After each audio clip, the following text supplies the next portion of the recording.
भटकने वाले लौट कर आ। अटकना ही भटकना है। यदि आप और हम चाहते हैं कि आप कहीं कुछ करें तो तुम्हें लक्ष्य बनाना ज़रूरी होगा।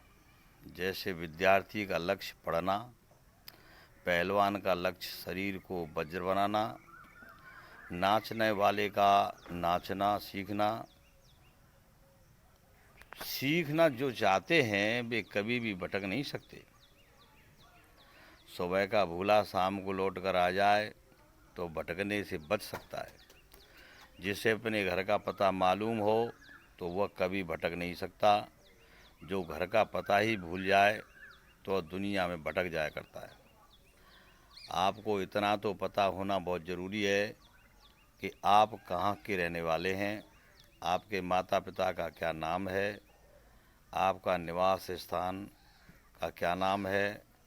बिना पते बिना नाम के उसे खोज नहीं कर सकते। बिना पते जिसे आप मिलना चाहते हैं, आप इस संसार में आए हैं तो कहाँ से आए हैं, क्यों कर आए हैं, तुम्हारे आने का क्या मकसद है, तुम्हारे जीवन का रहस्य क्या है, तुम्हारा घर परिवार देश क्या है, तुम्हारा क्षेत्र क्या है।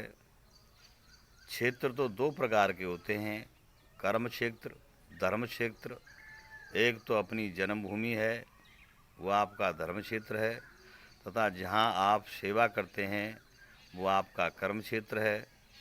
धर्म ही कर्म है और कर्म ही धर्म है। दोनों का आपस में विशेष संबंध है। यदि आप संबंध को ही भूल गए तो आप अवश्य भटक सकते हैं। तुम्हारा जो संबंध है वही आपका धर्म है। जो आपका चाहना है या कामना है वही आपका धर्म क्षेत्र है। जैसा भाव या पसंद होती है, जैसी चाह होती है, वैसे ही राह होती है।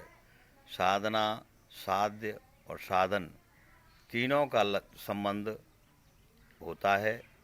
कार्य, करण, कर्ता तीनों का संबंध होता है।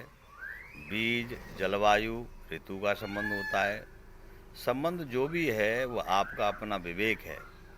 जो नाम आपका रखा गया है आप उसी से माने जाते हैं। जो रूप आपका है वही आपकी पहचान है। जैसा आप करते हैं वैसा ही आपकी छवि है या चरित्र है। बुरे भी आप ही हैं तथा भले भी आप ही हैं। यदि स्मृति ही ना रहे तो भटकना ही शेष रह जाता है। याद करना ही उन्नति का आधार है, विस्मृति ही भटकना या असफलता है। याद में जीवन सफल है और दया का नाम है धर्म। याद का नाम कर्म है। जब आपको कुछ भी याद नहीं है तो आपका जीवन भटक सकता है। संबंध से जीवन है। आत्मा और परमात्मा का संबंध है, नर और नारी का संबंध है और संबंध ही सृष्टि है। संबंध विच्छेद होना ही भटकना है, संबंध को तोड़ देना। अज्ञानी संबंध विच्छेद करते हैं, ज्ञानी संबंधों को जोड़ते हैं। जिससे जिसका सत्य स्नेह हो वह उसे अवश्य प्राप्त हो जाता है। संबंध ही सत्य है, असंबंध ही असत्य है, तथा जो सब में नित्य व्याप्त है वह नित्य संबंध कहलाता है। जो भाव और भाव से परे है, जो ना घटता है और ना जो बढ़ता है। यह हमारा संसार ही अपना परिवार है। यह विराट भावना है, यह याद है। निर्वैर जो भाव है वही सेवा है, भक्ति है, ज्ञान है, स्वरूप स्थित है, अच्युत तथा कूटस्थ अचल सहज स्वीकृति है। अस्वीकार करने से क्या आप अपने को अस्वीकार कर सकते हो? जब खुद को मानते हो तो खुदा को भी मानना पड़ेगा। खुद और खुदा में मात्र आ का ही संबंध है। जब आप खुद में आ की मात्रा लगाते हो तो खुद शब्द खुदा बन जाता है। खुद में आप है तो खुदा है। जब आप में मिलन की भावना है तो आप भटक नहीं सकते। खुद की तो एक सीमा है किंतु खुदा तो सर्वव्यापक है। जब सब में तुम ही बैठे हो, खुद ही खुदा हो जाता है। जब आप अपने लिए जीते हो तब आप खुदा हो, खुद हो। जब आप सबके लिए जीते हो तो खुद न होकर के खुदा बन जाते हो। इसलिए भटकने वाले लौट कर आ, अपने में आ को जोड़ दो, आप को जोड़ दो, मिलन को जोड़ दो। खुद में जुदाई है, खुदा में मिलन है, याद में आ है और भूल में ऊ है, फूल में ऊ बना हुआ है।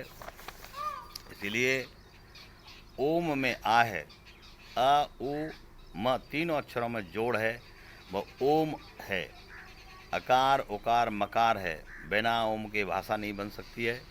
यदि भाषा से अ उ और म को हटा दिया जाए तो संसार शव के समान हो जाता है। जहाँ ओम है वहाँ प्रेम है, मिलन है, जीवन का संसार है। सांस जिसकी ध्वनि ओम है, यह शब्द सीधा व उल्टा एक ही है। जब हम बाहर सांस निकालते हैं तो ओ बोलते हैं, जब भीतर सांस लेते हैं तो म का उच्चारण होता है। मुँह का खुलना आ से होता है, म बोलने पर मुँह बंद हो जाता है। सांस का आना म अक्षर से होता है और अ से मुँह खुलना या सांस का बाहर निकलना होता है। यह 2.5 अक्षर है जो नित्य रूप से सांस की ध्वनि है, जो चलते फिरते उठते बैठते नित्य ही मौजूद है। ओम नाम सबसे बड़ा, इससे बड़ा न कोई, जो या को सुमिरन करे सो पार ब्रह्म सम होए। ऐसी इसकी भावना है। इसलिए भटकने वाले लौट के आ। नमस्कार।